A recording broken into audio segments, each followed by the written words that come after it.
Copywriting is definitely a team sport. Today I'm going to talk about how copywriters work in advertising agencies, how they come up with ideas for their clients and the teams that they work in. My name is Steve Girdlestone, I'm a copywriter, and I help companies tell their brand stories. Anybody who's played any kind of team sport will know how teams work. I play on an over 35s footy team. The youngest member is 34, yeah, we cheat. The oldest member is 72, yeah, he rocks. We're old, unfit, fat, most of the time pretty useless. But if we work as a team and work to our strengths, we can actually beat people. Unbelievable. It's the same for copywriters. The ones that work in a team have a big advantage. Each member brings a different skill, and when combined, you can deliver a better product. Copywriters in advertising agencies are surrounded by a huge team of specialists. So who are all these team members and why are they important? For a start, a copywriter will be one half of a creative team. The other half is an art director. You'll sit side by side in a room all day, every day, talking with that one person, coming up with ideas. So you better get along with that one person or you won't be very productive. In truth, a brand copywriter writes very little copy.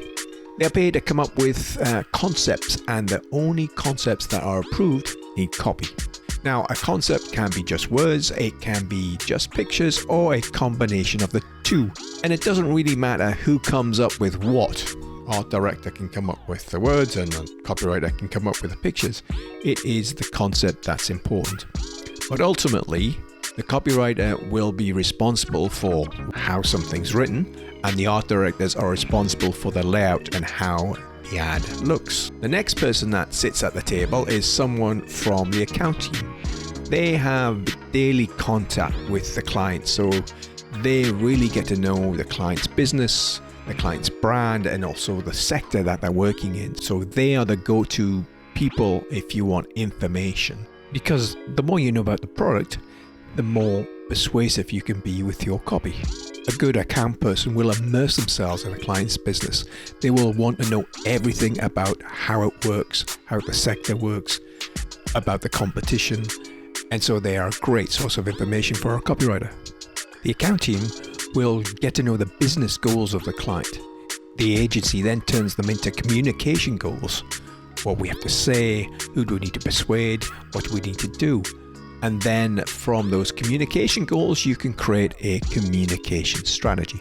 That's when the next member of the team steps up, the brand strategist. These guys are the agency eggheads. They'll set out a plan on how to turn business goals into communication goals. They'll turn that into a creative brief, which is kind of a treasure map for the creatives, pointing them in the right direction, showing them where to dig for their ideas. If you want to find out more about how to write a creative brief, I've left a link in the description. You then have the next team member from the media department. There's no point creating an ad if the right people don't get to see it, so the media people will recommend where to place the ad. And that's where all the big dough is spent, so it's crucial for the client that they get that right. It's only after all of these people have waded in with their expertise that the copywriter and art director can sit down and start thinking of ideas. With good information and a good brief, you're much more likely to get a great ad that will work its socks off for the client. So, as you can see, the team involved in making an ad is huge, and then that doesn't even touch on the other people that are involved in producing an ad. A whole new bunch of skills.